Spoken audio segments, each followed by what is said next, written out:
nyt oltaisiin lähdössä Savonlinnaan viikonlopun viettoon. Tässä olisi vaunun pakkausta vielä vähän eessä ja sitten päästään matkaan. Ajateltiin, että käydään tuossa sitten viikonlopun aikana pyörähtämässä tuolla Olavinlinnassa ja katsotaan mitä muuta keksitään varmaan torilla ja syömistä ja semmoista.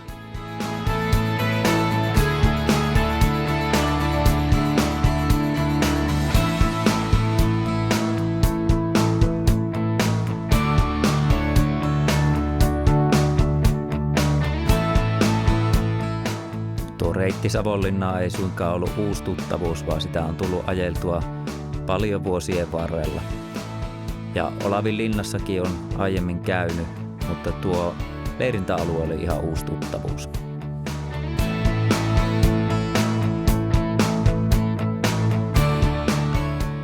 Tuo perjantai-sää oli vähän tuommoista vuoroin sadetta ja vuoroin aurinkoa, mutta koko ajan iltaa kohen se sitten parani.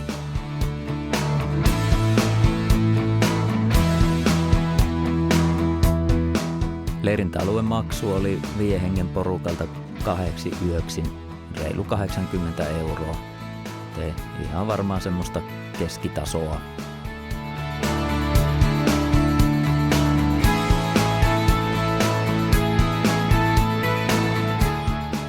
Tuo leirintäalue oli hyvin laaja ja siellä oli mökkialuetta ja 2 tuommoista karavaanialuetta, jossa oli sähköt.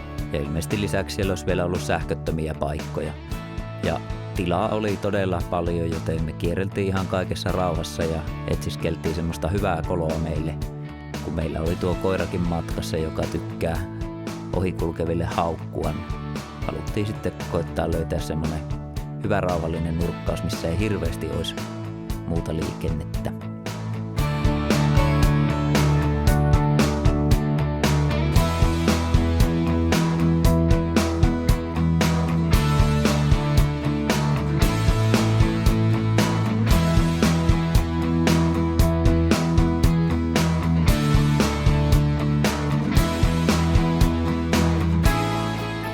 Vapaita paikkoja oli niin paljon, niin mennessä tuolla vähän vaikeaa valita, että minkä paikkaa ottaa, mutta viimein me sitä paikkamme löydettiin.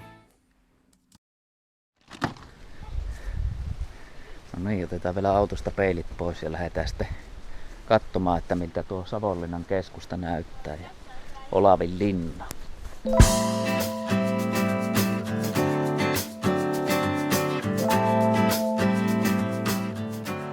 Lauantai-päivä olikin sitten varmaan yksi kesän parhaimmista päivistä ja lämpötila oli varmaan kivasti tuolla 20 kantturoilla ja aurinko paistoi mukavasti.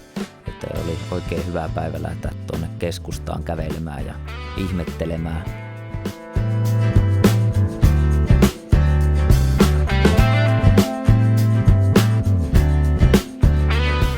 Ja olipa sinne näköjään joku muukin lähtenyt kaupunkiin liikenteeseen, joten aika täyttä oli ja parkkipaikat oli tiukassa, mutta löydettiin kuitenkin hyvältä paikalta linnan läheltä yksi paikka ja lähdettiin kävellen jatkamaan kohti linnaa.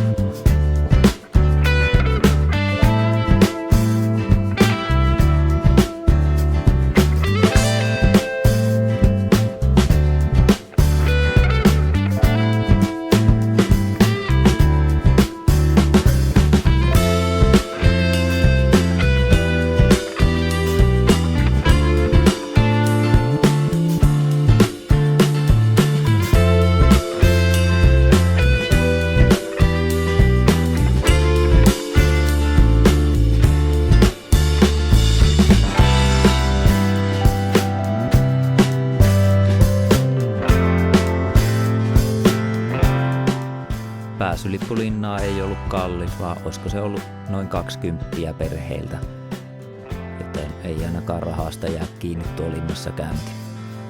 Opastuksia oli suomeksi, ruotsiksi, venäjäksi ja englanniksi ainakin, joten hyvä on siellä ulkomaalaisenkin kierrellä.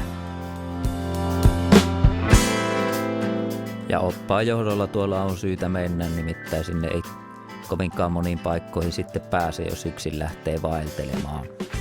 Ja totta kai sieltä saa myös sitten oppailta historian tietoa, joten ilman opasta, niin kyllähän tuo aika tyhjäksi tuo vierailu jää.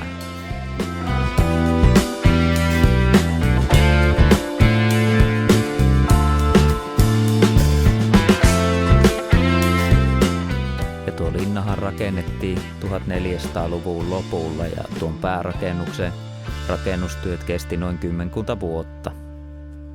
Ja linna on kokenut monenlaisia taisteluita ja ollut vuoroin venäläisten ja vuoroin ruotsalaisten hallussa ja viimein nyt savolaisten hallussa.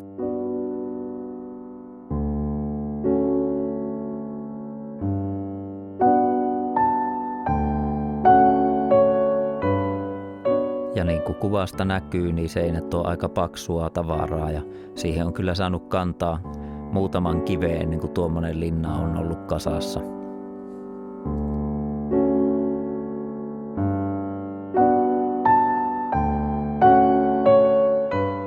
Parhaillaan tuolla linnassa on asunut 150-200 ihmistä, joten ihan siellä on elämää ollut ja eipä nuo maisemat mitenkään huonot ole ollut tuolta linnasta katsella.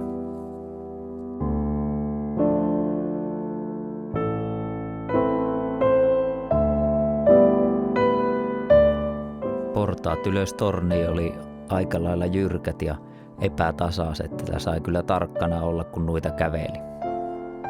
Ja vaikka tuo torni hyvältä tykin paikalta näyttikin, niin siellä ei ole tykkejä ollut, koska ne on painanut niin paljon ja portaat on ollut kapeat, niin se on ollut ihan tähystystä varten vaan tuo torni.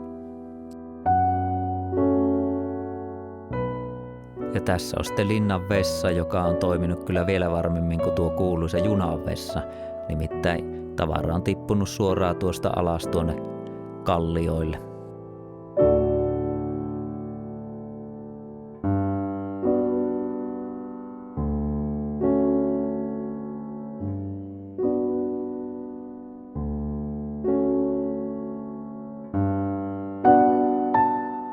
Tuolla linnassa järjestetään joka vuosi nuo Savonlinnan oopperajuhlat ja ne oli kyllä menossa nytkin, mutta silti tuonne linnaan pääsee ihan normaalisti kierrokselle päivässä aikaan.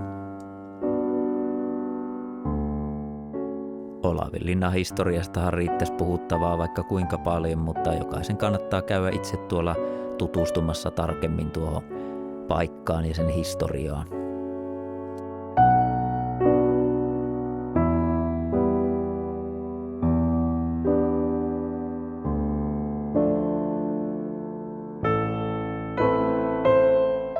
Linnasta löytyi sellainen huone, jossa pääsi sovittelemaan tuon ajan vaatteita ja haarniskaa ja miekkoja ja sen semmosia. Ja se tuntuu olevankin aika suosittu huone ja siellä monet räpsivät kuvia itsestään nuo vaatteet yllä.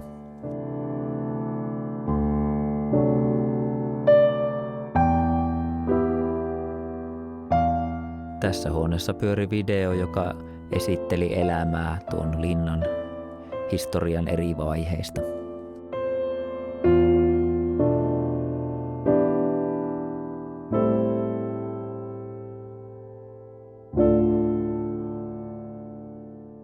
Sitten oli aika jättää historia taakse ja siirtyä nykyhetkeen ja lähdettiin jatkamaan tuota rantaa pitkin kohti toria.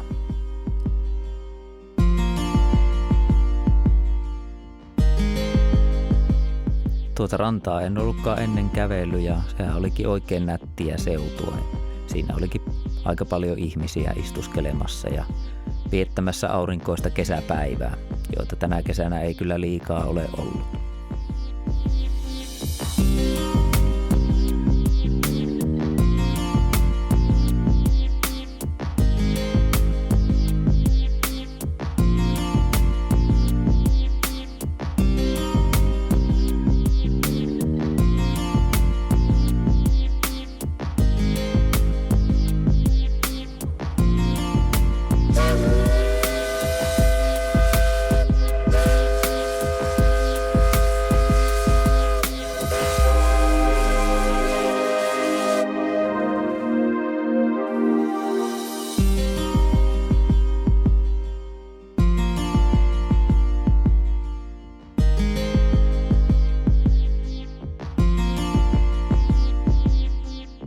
Nälkä jo alkoi painaa tuossa vaiheessa ja osa porukkaa päätti sitten testata sitä kuuluisaa Savonlinnan lörtsyä, mutta minä jatkoin matkaa kebabille.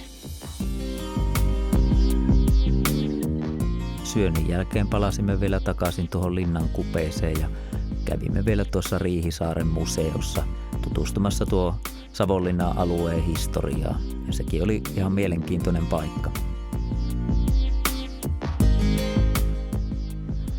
Käytiin tuossa museonkin puolella, mutta ikävä kyllä siellä ei saanut kuvailla. Ja nyt käydään vielä kattoon tuosta tommonen laiva, vanha laiva. Toinen ei ole paikalla näköjään, tässä olisi toinenkin. Semmonen kertaalleen uponnut ja kauanko se 70 vuotta vai mitä se oli ollut tuolla järven pohjassa ja sitten nostettu ylös ja kunnostettu.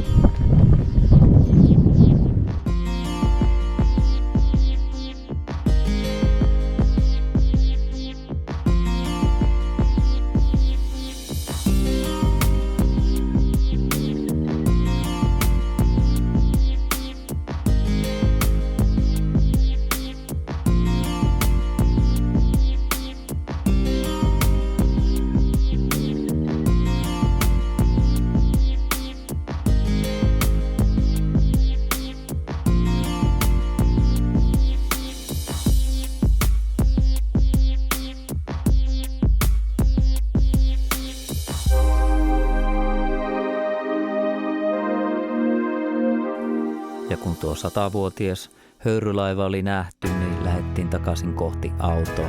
Mutta matkalla vielä naisväen piti pistäytyä tuommoisessa pienessä putiikissa ja minä jäin heiluttelemaan kameraa tuohon ulkopuolelle. Ja löytyihän siitä tuommoisia pieniä kivoja yksityiskohtia kuvattavaksi. Sitten lähdettiin ajamaan takaisin kohti leirintäaluetta ja tällä kertaa ajettiin tuota uutta ohitustietä, joka on ihan hienoilla maisemilla varustettu sekin. Koiraan ulkoiluttamisen lisäksi oli taas hyvää aikaa ulkoiluttaa kopteria ja katsella tätä leirintäaluetta linnun silmin.